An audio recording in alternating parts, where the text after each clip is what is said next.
Every day, you essentially pay your dues by doing the harder thing when it's the right thing to do. I like to tell the girls there's gymnastic strength and there's gymnastic training, and then there's like everything else, the general side of it. Yeah. And if you take a gymnast out of gymnastics and apply that to other sports, it's a little bit funny to watch if they haven't done it as much when they're younger, but also you're like, that's such a big side they've missed. And we're not talking about the tactical ability, but Yeah. Body awareness for that. And if you kind of have them in a sporting aspect of applying like force, they excel at that. The only difference is though is that their bodies have been fixed so much to those movements where it's shaping. It just doesn't fit the general gist of how you perform.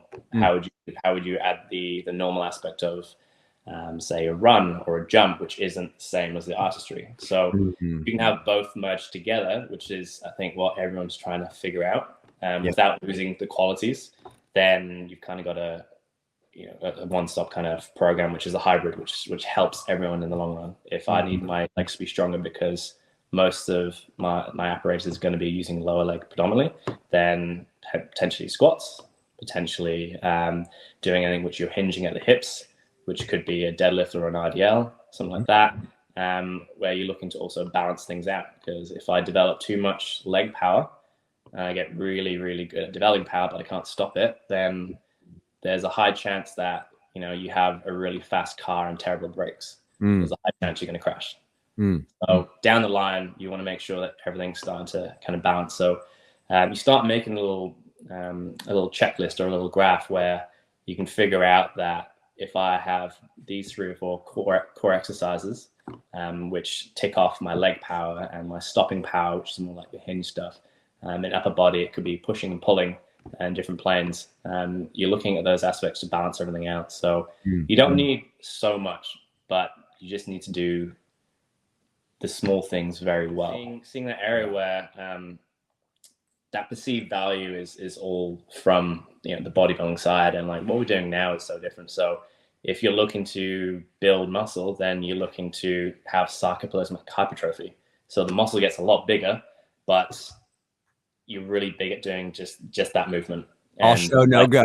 Exactly, all show, no go. So it looks great, but it doesn't function too well for everything else. Versus if you have more like a myofibrillar hypertrophy, the muscle size doesn't really get bigger, but the myofibrillar and the links between, say, the brain and the muscle, the firing frequency starts to increase. So in that sense, you're not going to get any bigger because you have a higher load of stimulation from the weight itself, which means that when you go back into it without any with just body weight, you're going to exert more force. So there's a high demand through that, and you don't have to have tons and tons of muscle. But what they are missing is that whole chain. So the kinetic chain of like joining the legs to core to uppers, it doesn't fire as well. One thing I like to do in gymnastics is, or gymnastic athletes is, I like to use the reverse hype, and I like to use the glute hand development machine. Right. And I actually use it as a bit of a screen now with the athletes, instead of just doing a movement screen. And less of, because I know the gymnasts are already going to be strong. So that kind of takes care of that. It's connecting the chain through the whole thing.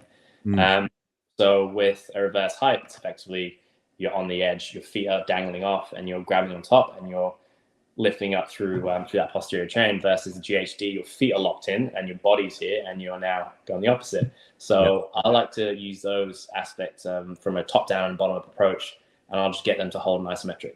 So it could just be their legs, or it could just be a really light load, and then I just get them to hold for, it could be 10 seconds, it could be 15, it could be 20, something like that, and just see what starts to drop or what shaping they're going into. So those sled pushes are great because coaching is so minimal. You can load up pretty well, and it's quite safe, depending on what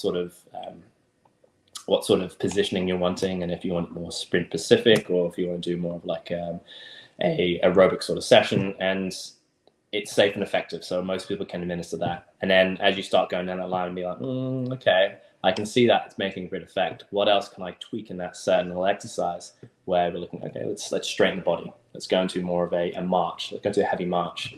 And even though it's slow, it's still heavy. It still means that you're holding and maintaining that position, which then if you apply that into sprinting, and sprinting something like anywhere between 3 to 6 times your body weight per step, and they're pushing, they weigh 35 kilos and pushing 80 kilos, they can handle that loading. So it's an easy way of applying load, minimizing risk, reducing time to actual coaching and training, and get such a big demand from it. It's really good to look at other sports. Actually, that'd be for younger and older coaches. Looking at other sports and how they apply it, because they just have a different way of being open to applying that method and seeing the changes. And it's because maybe it's not so much of a private sport that they're really open to having that new way of science to help aid the sports itself. But also with a lot of younger coaches as well, is that like the more you try stuff, and if you just start going to gym and not just train so much for fitness, but one thing with one of the first coaches we had is, maybe this is with gymnastics coaches, all sports coaches after, is that I find that gymnastics coaches work really well when they try the movements and when they try the effects, versus just being told what to do. And the more you get it, the better it is. And you can just do something and be like, oh, you have to do this, this, and this. And like, why? Starting to ask questions and start being proactive about it. And they start having that change of like, okay, I see why. And then once you know the feeling, because I'm sure if most gymnastics coaches may have come from a gymnastics background, they have felt what the effects were and how it affected them. So then you can have that same feeling and effect for the athlete that you're now coaching. The only difference is with trying out yourself and being fit is that like data now does really help that. I'm able right now, I'm fortunate to have just got the force plates from Bald, which just I can't wait to play around and give the actual like data for coaches to be able to be like, right, that's the sort of direction you need to be looking at training. How it can affect training in gymnastics is that like there's a certain skill which has that quality of like a repeated jump or just maximal strength, and it can be like, okay, they're really good at that, but they're really poor at that. So even though that exercise might be great for them in that, this is the focus, or this is the quality that you need to be spending a little more time on. Gives them that direction of where to go versus that overall training side. Don't be afraid to ask for help. It's a big one. There's a lot of, I think, again, that perceived value of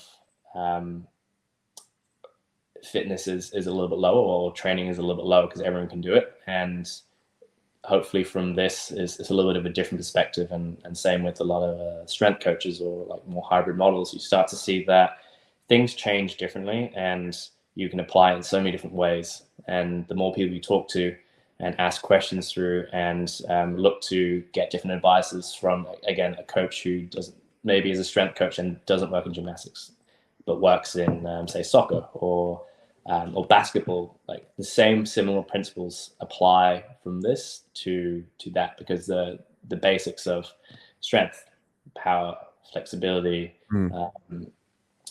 reaction times, and like everything in those components of fitness has a crossover. There's always going to be a teething time where it took me a good year, and I'm still learning loads in gymnastics, to be like, okay, these are the qualities that we really need to focus on. Those are the main injuries that we're getting and you're feeling. But that's pretty big. The one for parents is definitely to do your own research.